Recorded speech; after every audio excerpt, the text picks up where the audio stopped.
ബഹുമാനമുള്ള മാധ്യമ സുഹൃത്തുക്കളെ, ഞങ്ങൾ SMB സ്കൂളിലെ PTA പ്രസിഡന്റും ബാക്കി രണ്ടുപേരും അംഗങ്ങളുമാണ്. ഞങ്ങളിൽ എന്തെങ്കിലും ഒരു അപാകത വന്നാൽ ഞങ്ങൾ മുൻകാലങ്ങളിൽ പത്രമാധ്യമങ്ങളുമായി നേരിട്ട് ഇങ്ങനെ ഒരു അഭിമുഖം നടത്താത്തത് കൊണ്ട് ചില പെശക് വന്നാൽ നിങ്ങൾ ക്ഷമിക്കണം. കാരണം ഒരു വിവാദ വിഷയമാണ് നമ്മൾ ഇന്നിവിടെ പറയാൻ പോകുന്നത്. കാരണം ആറ്റുകാൽ പൊങ്കാലയുമായി ബന്ധപ്പെട്ട് ആ സ്കൂളിൽ SMB സ്കൂളിൽ ഒരു പാർക്കിംഗ് പിരിവിനെ സംബന്ധിച്ചുള്ള ഒരു വിഷയമാണ്. ആ സ്കൂളിന്റെ സാഹചര്യങ്ങൾ എല്ലാം വിലയിരുത്തിക്കൊണ്ട് കഴിഞ്ഞ കാലങ്ങളിൽ പല PTകൾ ഉണ്ടായിരുന്നു. അപ്പോഴും 2015-16 കാലഘട്ടങ്ങളിൽ അവിടെ ഇങ്ങനെ പാർക്കിംഗ് പിരിവ് നടത്തിയിട്ടുള്ള രേഖകൾ ഞങ്ങളുടെ പക്കലുണ്ട്. അവിടെ ഈ സ്കൂളുമായി ബന്ധപ്പെട്ട് ആദിച്ചാമ്പിള്ളയ്ക്ക് തോന്നിച്ച പാടെന്ന് പറഞ്ഞ തരത്തിലാണ് ഒരു പ്രിൻസിപ്പാൾ വന്നാലും അവരെ ഇഷ്ടത്തിന് സ്കൂളിന്റെ പ്രവർത്തനങ്ങളുമായി മുന്നോട്ട് പോകുന്നതാണ് ശീലം. പക്ഷെ 2024 മുതൽ ഞാൻ അവിടുത്തെ PTA പ്രസിഡന്റായി. ആ PTAയിൽ 10 അധ്യാപകരും 11 രക്ഷകർത്താക്കൾ പ്രതിനിധികളെ എടുക്കുന്നതാണ് ബൈലോ പ്രകാരമുള്ള കാര്യം. പക്ഷെ അവിടെ ചെയ്യുന്നത് 8 പേരെ രക്ഷകർത്താക്കൾ പ്രതിനിധികളെടുത്ത് ബാക്കി അവർക്ക് ഇഷ്ടമുള്ള അധ്യാപകരെ കൂട്ടിച്ചേർത്തുകൊണ്ട് കമ്മിറ്റി വിളിക്കാറുണ്ട്. അപ്പോൾ കമ്മിറ്റി വിളിക്കുമ്പോൾ രക്ഷകർത്താക്കൾ വന്നില്ലെങ്കിലും അവർക്ക് വിഷയങ്ങളൊന്നുമില്ല. വിഷയങ്ങൾ അവിടുത്തെ സ്കൂളിന്റെ ഭൗതിക സാഹചര്യങ്ങൾ നന്നാക്കുന്നതിൽ അവർക്ക് താല്പര്യമില്ല. അവർക്ക് അങ്ങേ കൊണ്ട് പോവുകയാണ് ചെയ്യുന്നത്. പക്ഷെ 2024 ഞാൻ വന്നപ്പോൾ ഒരു 2-3 രക്ഷകർത്താക്കൾ പ്രതിനിധികൾ മാത്രമേ എന്നോട് സഹകരിച്ചിട്ടുള്ളൂ. അവർ കർശനമായി എന്നോടടക്കം ഉള്ള കണക്കുകൾ ചോദിക്കാറുണ്ട്. രക്ഷകർത്താക്കളിൽ നിന്ന് സർക്കാർ പറയുന്നതിലപ്പുറം ഫണ്ട് കളക്ഷൻ അവർ വാങ്ങിയിട്ടുണ്ട്. അത് നിയമവിരുദ്ധമാണ്. എങ്കിൽ പോലും PTA അതിൻ്റെ സ്കൂളിന്റെ ഡെവലപ്മെന്റ് അല്ലേ എന്നുള്ള ഉദ്ദേശത്തോടു കൂടി PTA അവരോട് സഹകരിക്കാറുണ്ട്. അപ്പോൾ അതിൽ 2024 മുതൽ അവർ കണക്ക് ചോദിക്കുകയും ആ കണക്കുകൾ കൃത്യമായി വെക്കണം എന്ന് ആവശ്യപ്പെട്ടുകൊണ്ട് PTAയും പ്രിൻസിപ്പാളും തമ്മിൽ വാക്ക് തർക്കങ്ങൾ ഉന്നയിച്ചിട്ടുണ്ട്. അപ്പോഴൊക്കെ അവർ പറഞ്ഞിട്ടുള്ളത്, ആ കമ്മിറ്റി അംഗങ്ങൾ പറഞ്ഞിട്ടുണ്ട് ഞങ്ങൾ വിജിലൻസ് കേസിന് പോകുന്നു. അപ്പൊ എന്നെയും കൂടെ പ്രതി ചേർത്ത് കൊണ്ട് പോകുന്നുള്ള പക്ഷം വന്നപ്പോൾ ഞാൻ പല ഭാഗങ്ങളിൽ ഞാൻ പ്രിൻസിപ്പാളോട് സംസാരിച്ചു, സാറേ കണക്ക് നമുക്ക് വെക്കണം, വെച്ചേ മുന്നോട്ട് പോകാൻ പറ്റും. അപ്പോൾ അങ്ങനെ ഒരു ലഹരിയുമായി ബന്ധപ്പെട്ട് സ്കൂളിൽ വിദ്യാർത്ഥികളിൽ ലഹരി ഉപയോഗം കൂടുതലായെന്ന് ആരംഭം മുതൽ ചെറിയൊരു വർത്തമാനം വന്നു തുടങ്ങി. അപ്പോൾ അന്ന് രക്ഷകർത്താക്കൾ പ്രതിനിധികൾ കൂടെ സജീവമായി എൻ്റെ കൂടെ ഇല്ലാത്തതുകൊണ്ട് എൻ്റെ ആ PTA പ്രസിഡന്റ് ഉണ്ടെന്നുള്ളത് മാത്രമേ ഉള്ളൂ. എനിക്കൊന്നും ചെയ്യാൻ കഴിഞ്ഞില്ല. അങ്ങനെ 2024-25 പുതിയ കമ്മിറ്റി ശക്തമായി വന്നു.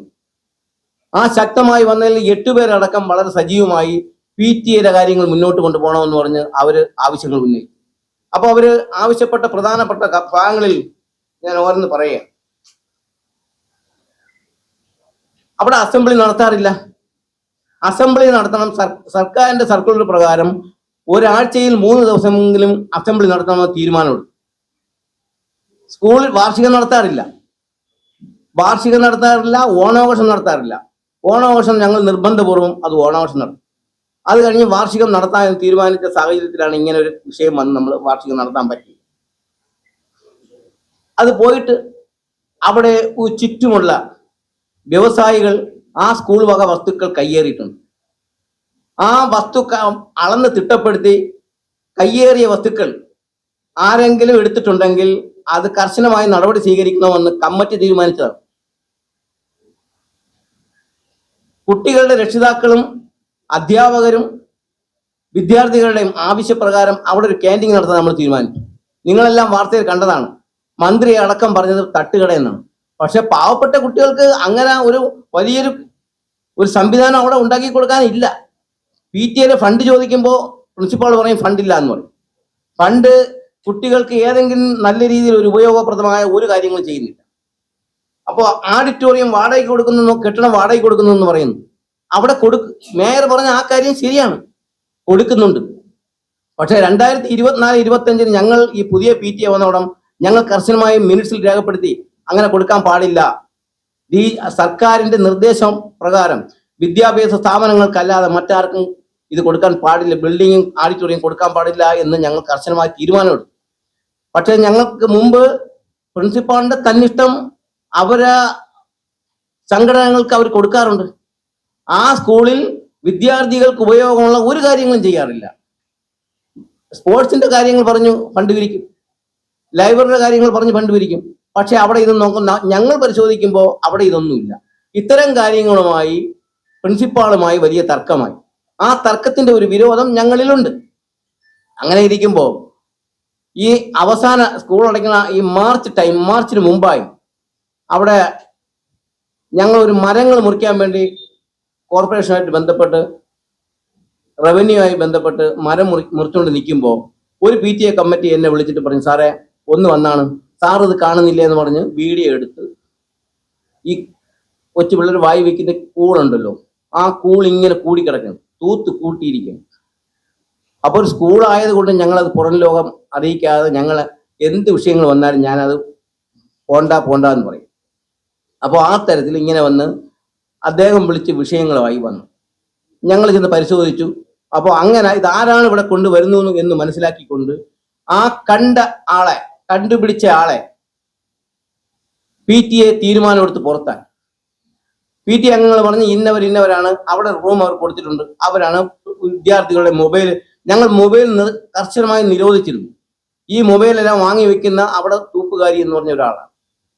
അവിടെ ആ തൂപ്പുകാരിയെ ഞങ്ങൾ PTA തീരുമാനിച്ച് പുറത്താക്കി. ഈ വിഷയവുമായി ബന്ധപ്പെട്ട് അത് കഴിഞ്ഞപ്പോൾ പ്രിൻസിപ്പാൾ അവരെ തിരിച്ചെടുത്തു.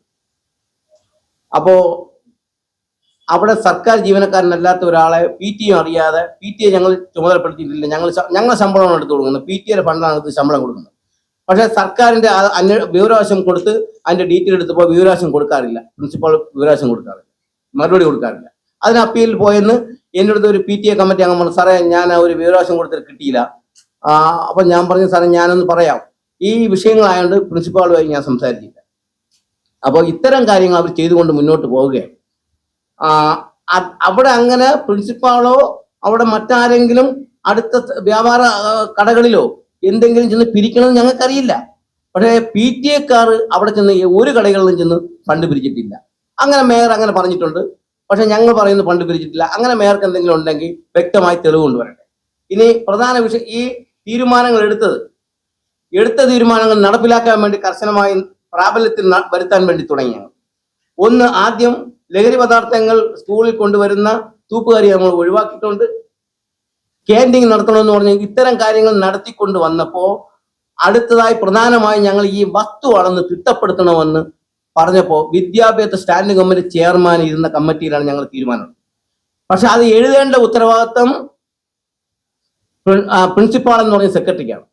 സെക്രട്ടറി എല്ലാം എഴുതി എന്ന് പറഞ്ഞു, ഞങ്ങൾ വിശ്വസിച്ചു. അക്കൂട്ടത്തിലാണ് ഞങ്ങൾ പറഞ്ഞത്, ഇവിടെ സാറേ ഫണ്ടില്ലെങ്കിൽ ഞങ്ങൾക്ക് ഈ സ്കൂളിന്റെ ഗേറ്റ് മുതൽ വിവിധ ഭാഗങ്ങളിൽ ക്യാമറ വെക്കണം, നമുക്കൊരു ഫണ്ട് ഉണ്ടാക്കണം. അങ്ങനെയാണ് ഫണ്ടിന്റെ കാര്യങ്ങൾ പിരിച്ചത്. പക്ഷെ പിരിച്ചത് ഞാനല്ല, എക്സിക്യൂട്ടീവ് അംഗങ്ങൾ പിരിച്ചു. പക്ഷെ പിരിച്ചത് ഞങ്ങൾ പറഞ്ഞൊരു തീരുമാനമെടുത്ത് പിരിച്ചിട്ട് 2 എക്സിക്യൂട്ടീവ് അംഗങ്ങളുടെ കേസ് വന്ന് പോലീസ് വന്ന് പിടിക്കുമ്പോൾ ഞാൻ അവിടെ നിന്ന് ഓടേണ്ട കാര്യമില്ല. ആ ഉത്തരവാദിത്തം ഞാൻ ഏറ്റെടുത്തു. അധ്യാപകരെ 2 PTA രക്ഷകർത്താക്കളെ അറസ്റ്റ് ചെയ്യണമെന്ന് ഒരു സിറ്റിയിലെ മേയർ വന്നൊരു സ്കൂളിൽ, അഥവാ ഞങ്ങളൊരു തെറ്റ്, ഞങ്ങളെ ഭാഗത്തൊരു വീഴ്ച വന്നു എങ്കിൽ അത് സ്കൂളാണെന്ന ഒരു ഉത്തരവാദിത്വ ബോധം ഒരു മേയർക്ക് ഉണ്ടാവേണ്ടതല്ലേ? ഇത് എന്റെ ചോദ്യമാണ്, എന്റെ വ്യക്തിപരമായ ചോദ്യമാണ്. എനിക്കതിൽ വിഷമമുണ്ട്. എന്തുകൊണ്ട് ഇത്രയും ദിവസം ഈ ആരോപണങ്ങൾ അല്ലെങ്കിൽ തിരിച്ചു മറുപടി കൊടുക്കാത്തതെന്ന് പറയുമ്പോൾ, എന്റെ മകൻ അടക്കം പഠിക്കുന്ന ഒരു സ്കൂളാണ്. പെട്ടെന്ന് ചാടിക്കയറി, ഞാൻ പാർട്ടിയുടെ ഒരു ഉത്തരവാദിത്തപ്പെട്ട ആളാണ്. അപ്പോൾ ഇലക്ഷന്റെയും ഈ സ്കൂളിന്റെയും പരീക്ഷ കഴിഞ്ഞിട്ട് സാവകാശം ഇത് ഞാൻ പറയുന്നത് മാധ്യമങ്ങളോടും ആ സ്കൂളിൽ പഠിക്കുന്ന രക്ഷകർത്താക്കളും പൊതുജനങ്ങളും അറിയാനാണ്. മേയറുടെ ധൃതി എന്ന് പറയുന്നത് ജയിലിൽ അടയ്ക്കുക എന്നുള്ളതാണ്. മേയർ ഞാൻ അദ്ദേഹത്തെ മാറ്റി. കേരളത്തിലെ എല്ലാ വോട്ടും കൊണ്ടല്ല മേയർ അധികാരത്തിൽ കിട്ടുക. ഏതെങ്കിലും കോർപ്പറേഷൻ 6,000 7,000 വോട്ടിനകത്ത് ഒരു തെരഞ്ഞെടുപ്പ് നടന്നാണ് വന്നത്. ഞങ്ങൾ എടുത്തത് മേയറല്ല, രക്ഷകർത്താവ് പ്രതിനിധി ചേർന്നാണ് ഞങ്ങൾ എടുത്തത്. ആ അധികാര പരിധിക്കകത്ത് ഞാൻ അവിടെ ചെയ്തിട്ടുള്ള സേവനങ്ങൾ, ഒത്തിരി സേവനങ്ങൾ. അവിടെ കുട്ടികൾ ഉച്ചയാകുമ്പോൾ വിശന്ന് ഓരോ ബിൽഡിങ്ങിലും കയറി തളർന്നു കിടക്കും. ഞങ്ങൾ അവിടെ ചെന്ന്, ഞങ്ങൾ അപ്പുറത്തുനിന്ന് കുടുംബശ്രീ ഹോട്ടലിൽ ചെന്ന് ഭക്ഷണം വാങ്ങി 4-5 പേര് ഒരുമിച്ചിരുന്ന്, അതൊക്കെ ഞങ്ങൾ ചെയ്തിട്ടുള്ള സേവനങ്ങളാണ്. പൊങ്കാല ദിവസം രാത്രി മിനിറ്റ്സിൽ എഴുതാത്ത കാര്യങ്ങളാണ്. അവിടെ ലൈറ്റൊന്നുമില്ല. മേയർ പറഞ്ഞല്ലോ അവിടെ അത് ചെയ്തു ഇത് ചെയ്യുന്നു, ഒന്നും ചെയ്തിട്ടില്ല. അവരൊന്നും ചെയ്തിട്ടില്ല. അവിടെ ഒരു കാര്യങ്ങൾ ചെയ്യാതിരുന്നിട്ട് ഞങ്ങളെല്ലാം രാത്രി സമയത്ത് ആ വെട്ടമില്ലാത്ത എല്ലാ ഭാഗത്തും ഞങ്ങൾ വെട്ടം കൊടുത്തു. അത് മിനിറ്റ്സിൽ രേഖപ്പെടുത്തി തീരുമാനം എടുത്തിട്ടല്ല ചെയ്തത്. നമ്മളവിടെ കാണുന്ന ഭൗതിക സാഹചര്യം നമ്മൾ എങ്ങനെ മെച്ചപ്പെടുത്താൻ പറ്റും എന്നുള്ള ഇതിലാണ്. അപ്പൊ ഇത്തരത്തിലുള്ള ഒരു കാര്യം മേയർ വന്ന് പറഞ്ഞതും ഞാൻ 1 കോടി രൂപ ചോദിക്കുന്നു. ഒരു എക്സിക്യൂട്ടീവ് അംഗവും ഒരാള് ആ പേരില്ലേ അദ്ദേഹത്തിന്, ആരോ ചോദിക്കട്ടെ. ഞാൻ 1 കോടി രൂപ ചോദിച്ചു, അല്ലെങ്കിൽ എൻ്റെ എക്സിക്യൂട്ടീവ് അംഗം 1 കോടി രൂപ ചോദിച്ചു വ്യാപാരിക്ക്. മേയർ വന്ന് പറഞ്ഞത് പാവപ്പെട്ട വിദ്യാർത്ഥികൾ പഠിക്കുന്ന സ്കൂളിന് വേണ്ടിയാണെങ്കിൽ മേയർ ചെയ്യേണ്ടത് നഷ്ടപ്പെട്ട സ്കൂളിൽ നഷ്ടപ്പെട്ട 10-20 സെന്റോളം നഷ്ടപ്പെട്ട ഭൂമി, ആ നഷ്ടപ്പെട്ട ഭൂമി മേയർക്ക് അധികാരമുണ്ടെങ്കിൽ തിരിച്ചു പിടിച്ച് കൊടുക്കട്ടെ സ്കൂളിന്. ഞങ്ങൾ അളക്കാൻ അളക്കണം എന്ന് പറഞ്ഞപ്പോഴാണല്ലോ സ്റ്റാൻഡിംഗ് കമ്മിറ്റി ചെയർമാൻ അടക്കം ഈ വിവരം ഏതോ ഒരു വ്യാപാര മുതലാളിയുടെ അടുത്ത് എത്തിയത്. അങ്ങനെയാണല്ലോ മേയർ ആ നിർബന്ധ ബുദ്ധിയോട് ഒരു പിരിവിന്റെ കാര്യത്തിൽ കൃത്യമായി അത് അന്വേഷണം നടത്തി ഇവർ ജയിലിൽ അടയ്ക്കണമെന്ന് ഇത്ര ശാഠ്യം പിടിച്ചു നിന്നത്. ഞങ്ങൾ എന്തോ ഒരു കൊലക്കുറ്റം അല്ലെങ്കിൽ വലിയ ക്രിമിനൽ കുറ്റം ചെയ്തതുപോലെയുള്ള ഇത്. അതിന് തുടരെ ഞങ്ങൾ അതുമായി എടുത്ത് കോടതിയിൽ പോയി. ഈ വസ്തുവിന്റെ തേക്ക് മോഷണം കടത്തിക്കൊണ്ട് പോയെന്ന് പറഞ്ഞു. ഇതാ തേക്ക് കിടക്കണം. ഞങ്ങൾ അവിടെ വൃത്തിയാക്കിയപ്പോൾ ആറ്റുകാൽ പൊങ്കാലയുമായി ബന്ധപ്പെട്ട് പരിസരം വൃത്തിയാക്കിയപ്പോഴാണ് ഈ തടി കാണുന്നത്. ഇനി അതിന്റെ അടിയിൽ തടിയുണ്ട്. അത് പോയിട്ട് ആ വ്യാപാര മുതലാളി വെച്ചിരിക്കുന്ന കെട്ടണം സ്കൂളിന്റെ വകയിലാണ്. ഇത് മതിലാണ് വെച്ച് കെട്ടിയിരിക്കുന്നത്. ഇതിനെ അളന്ന് തിട്ടപ്പെടുത്തണമെന്ന് പറഞ്ഞപ്പോഴാണ് മേയർക്കും വെമ്പൽ കൊണ്ടത്. എന്തിന്, ആർക്ക് വേണ്ടി? ആ തടി എന്നത് ഇത് തടിയാണ്, ഇതിൽ കൂടെ ചേർത്താണ് വെച്ചത്. ഇവിടെ അളന്ന് തിട്ടപ്പെടുത്തണമെന്ന് പറഞ്ഞപ്പോൾ മേയർക്കുള്ള വെപ്രാളം. ഞങ്ങൾ എൻ്റെ അച്ഛന്റെ ഭൂമിയോ എൻ്റെ പാരമ്പര്യ സ്വത്തോ ആണോ നമ്മൾ ആർക്കെങ്കിലും 1 മീറ്റർ അളന്ന് കൊടുത്തിട്ട് അവിടെ നിന്ന് 1 കോടി രൂപ ചോദിക്കാൻ? അദ്ദേഹം മേയറെ കണ്ടതുപോലെ എന്നെയും കണ്ടു. ഞാൻ അതിൽ പറഞ്ഞിട്ടുണ്ട്, അദ്ദേഹം നിങ്ങൾ സ്കൂളിന്റെ വക വസ്തു എടുത്തിട്ടുണ്ടെങ്കിൽ 1 ഇഞ്ച് നിങ്ങൾക്ക് വിട്ടുതരില്ല, അത് PTA തിരിച്ച് പിടിക്കും. അതിവിടെ കോർപ്പറേഷൻ ചെയ്തില്ലെങ്കിലും സർക്കാർ ചെയ്തില്ലെങ്കിലും വേറെ നിയമങ്ങളും കാര്യങ്ങളും ഇതിനകത്തുണ്ട്, അത് ഞങ്ങൾ ചെയ്യും. നിങ്ങൾ എടുത്തിട്ടില്ല എങ്കിൽ നിങ്ങളുടെ ഭാഗത്ത് ഞങ്ങൾ സംസാരിക്കാൻ പാടില്ല എന്നും കൂടെ പറഞ്ഞിട്ടുണ്ട്. ഞങ്ങൾ കോടതിയിൽ പോയി ഏതൊരുവിധ കേസും എടുക്കാൻ പാടില്ല എന്നും ഏതൊരുവിധ കേസും ഇല്ലെന്നും അഡീഷണൽ ജില്ലാ കോടതിയിൽ ഞങ്ങൾ ഉത്തരവ് വാങ്ങിയിട്ടുണ്ട്. അതുകൊണ്ട് DGക്കും അത് പോയിട്ട് DGക്കും DDക്കും ഞങ്ങൾ രേഖാമൂലം പരാതി കൊടുത്തിട്ടുണ്ട്, അപേക്ഷ കൊടുത്തിട്ടുണ്ട്. അപ്പോൾ അവർ ഈ കാര്യങ്ങൾ ബോധ്യപ്പെട്ടപ്പോൾ അവർ പറഞ്ഞ് നിങ്ങൾ PTA മുന്നോട്ട് പോകാനാണ് പറഞ്ഞത്. ഇതിൽ പ്രധാന ഭാഗം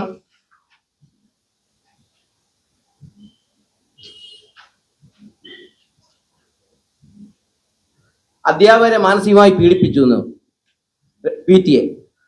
അധ്യാപകര് 11:30 അവിടെ സംഘടനാ പ്രതിനിധികളായ ചില അധ്യാപകരുണ്ട്. 11:30 വരുന്നു. ഞങ്ങൾ അവിടെ എല്ലാ ദിവസങ്ങളിലും അവിടെ സ്കൂളുകളിലെ ഈ വിദ്യാർത്ഥികളുടെ ഇത്തരത്തിലുള്ള സ്വഭാവശീലങ്ങൾ ഒന്ന് മാറ്റാനും ഒന്ന് കണ്ടുപിടിക്കാനും വേണ്ടി ഞങ്ങൾ അവിടെ ചുറ്റിപ്പറ്റിയൊക്കെ നിൽക്കുമായിരുന്നു. അപ്പോൾ അവിടെ ഞങ്ങളില്ല എന്ന ധാരണയിൽ, ഞങ്ങൾ ഉണ്ടെങ്കിലും ഒന്നും പറയില്ല എന്ന ധാരണയിൽ, അവർ മുകളിലെല്ലാം സ്വാധീനമുള്ളതിന്റെ ധാരണയിൽ അവർ 11:30 വരുന്നു. ഇത് 1 2 3 ക്ലാസ് ഉള്ള സമയങ്ങളിൽ അവർ പുറത്തു പോകുന്നു. ഇത്തരം ആൾക്കാരെ നമ്മൾ നിർബന്ധപൂർവ്വം പിടിച്ചു നിർത്തി ചോദ്യം ചെയ്തു. അത് ഞങ്ങളുടെ ഉത്തരവാദിത്വം എന്നാണ് ഞങ്ങൾ മനസ്സിലാക്കുന്നത്. അത് ഞങ്ങൾ ചെയ്തിട്ടുള്ളത് സത്യമാണ്. അതൊരു പീഡനമായിട്ട് ഞങ്ങൾ തോന്നുന്നില്ല. 9 മണിക്ക് അസംബ്ലി നടത്താൻ പറയുന്ന അതൊക്കെ ഒരു ആക്ഷേപമാണ്. ഈ PTA ഇവിടെ വേണ്ട, ഈ PTA വേണ്ട എന്ന് പറഞ്ഞത് ഈ സ്കൂളിലെ സാഹചര്യങ്ങൾ ഒന്ന് മെച്ചപ്പെടുത്താൻ നമ്മൾ പറഞ്ഞു. ഇങ്ങനെ പോയാൽ ഒരു കുഴപ്പമില്ല. നമ്മളെ മക്കൾ പഠിക്കുന്ന സ്കൂളിൽ ഇങ്ങനെ പോകാൻ പറ്റൂല. സാധാരണ 10 അല്ലെങ്കിൽ 2% ഒരു മാറ്റം വരണ്ടേ എന്നാണ് ഞാൻ ആലോചിക്കുന്നത്.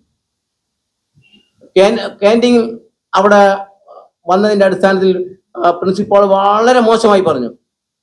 പ്രിൻസിപ്പാൾ അവിടെ നിന്ന് തൊട്ടടുത്തുള്ള ഒരു വലിയ സിറ്റി ടവറിൽ നിന്ന് നോക്കുമ്പോൾ നല്ല ഒരു വലിയ പൊതിയും അവർക്ക് വേണ്ടുന്ന സാഹചര്യങ്ങളും ചായ എല്ലാം കൊണ്ടുവരും. അപ്പോഴും വിദ്യാർത്ഥികളുടെ വിശന്ന്, അതുകൊണ്ടാണ് ഞങ്ങൾ അവരുടെ ആവശ്യം ഞാൻ അവരോട് ഒറ്റ കാര്യമേ ചോദിച്ചുള്ളൂ, പ്രിൻസിപ്പാളിനെ ചോദിച്ചു, അവരുടെ ഡെവലപ്മെന്റ് ഫണ്ട് നിങ്ങൾക്ക് 1000-2000 ഒക്കെ വാങ്ങാൻ പറ്റുമല്ലേ? അപ്പൊ അവരൊരു ആവശ്യം ഉന്നയിച്ചാൽ അത് നിങ്ങൾക്ക് ചെയ്യാൻ കഴിയില്ല. അതെന്താ? അത് കോർപ്പറേഷന്റെ എല്ലാ സാഹചര്യം നോക്കി, കോർപ്പറേഷന്റെ എല്ലാ സാഹചര്യം വാങ്ങിച്ചിട്ടാണ് ക്യാൻറ്റീൻ നടത്തിയ ആളാണ്, ഒരു PTA കമ്മിറ്റിയാണ്. വിദ്യാർത്ഥികൾ എന്തെങ്കിലും സാധനങ്ങൾക്ക് വന്നാൽ എന്നോടൊന്നും വിളിച്ച് ചോദിക്കില്ല, സാറേ എത്ര മക്കൾ 5 രൂപയൊക്കെ തന്ന് 2-3 പലഹാരങ്ങൾ എടുത്ത്, ഉച്ച സമയമാകുമ്പോൾ 2-3 പലഹാരങ്ങൾ എടുത്ത് അവർ കൊടുക്കും. വന്നിട്ട് ഞങ്ങളോട് പറയും, ഞാൻ പറയും എന്തെങ്കിലും എൻ്റെ സാമ്പത്തിക കുറവുണ്ടെങ്കിൽ ഞാൻ തരാം, കൊടുത്തോ. ഇല്ല സാറേ, വേണ്ട സാറേ, എൻ്റെ മക്കളോട് പഠിക്കുകയല്ലേ സാറേ, പാവപ്പെട്ട മക്കൾ ഒത്തിരി വാങ്ങിച്ചുകൊണ്ട് പോയി എന്നൊക്കെ പറഞ്ഞ് നമുക്ക് HM വളരെ സന്തോഷപൂർവ്വം അവരെ കയ്യിൽ നിന്ന് പൈസ ചിലവാക്കി പിള്ളേർക്കൊക്കെ വാങ്ങിക്കൊടുക്കും. മറ്റേതൊക്കെ അപ്പുറത്തെ ഹയർ സെക്കൻഡറി സ്കൂളിലെ എല്ലാ അധ്യാപകരും അല്ല, 1-2 അധ്യാപകർ ആ സ്കൂളിനെ കൺട്രോൾ ചെയ്ത് അവരെ നിയന്ത്രണത്തിൽ കൊണ്ടുപോയിക്കൊണ്ടിരിക്കുന്നു. അത് അവർക്കാണ് ഈ ബുദ്ധിമുട്ട്. മറ്റ് ഒരു അധ്യാപകരും അങ്ങനെ ഒരു തരത്തിൽ പറയില്ല. നല്ല രീതിയിലാണ് കാര്യങ്ങൾ മുന്നോട്ട് പോകുന്നത്. സ്കൂളിന്റെ വസ്തുവിന്റെ ആകൃതി സാറേ, എന്താ ഇപ്പൊ ഇരിക്കുന്ന ആ വസ്തുവിന്റെ അളന്ന് തിട്ടപ്പെടുക എങ്ങനെയാണെന്ന് മനസ്സിലാക്കിക്കൊണ്ട് അതൊന്ന് തിരുത്താൻ നമ്മൾ ശ്രമിച്ചപ്പോഴാണ് ഈ തരത്തിൽ ഇതിന് എനിക്ക് പറയാനുള്ളത്, ഈ വ്യാപാര മുതലാളി ഈ മുതലാളിയും മേയറും തമ്മിലുള്ള ഇത്ര അടുപ്പം. മേയർ വന്ന് പറഞ്ഞ് ഞാൻ സ്കൂളിന് വേണ്ടിയല്ലല്ലോ ഒരു വാക്ക് പറഞ്ഞത്, നിങ്ങൾ കേട്ടല്ലോ ആ വാർത്ത. ആ വ്യാപാരി ഇന്നലെ എന്നെ വിളിച്ചിരുന്നു, അവർ 1 കോടി രൂപ ചോദിച്ചു എന്ന്. ഈ സ്കൂളിന്റെ എന്തെങ്കിലും ചെയ്യാമെന്ന് അവർ മേയർ പറഞ്ഞില്ലല്ലോ. മേയർക്ക് ഞങ്ങളഥവാ 5 കോടി ചോദിച്ചോട്ടെ, 10 കോടി ചോദിച്ചിരിക്കട്ടെ, അത് നിയമപരമായുള്ള കാര്യങ്ങൾ ചെയ്യണ്ടേ? എന്തിനു ചോദിച്ചു?